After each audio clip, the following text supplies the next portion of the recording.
எங்கள் வீட்டில் பூத்தாலே பூவின் நாயுள் கூடுமே.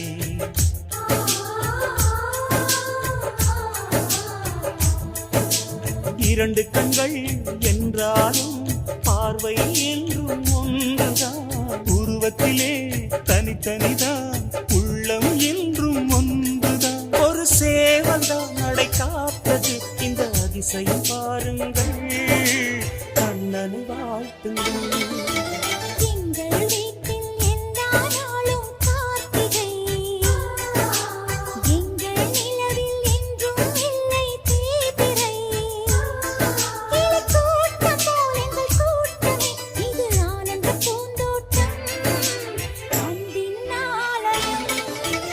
எங்கள் வீட்டில் எல்லா நாளும்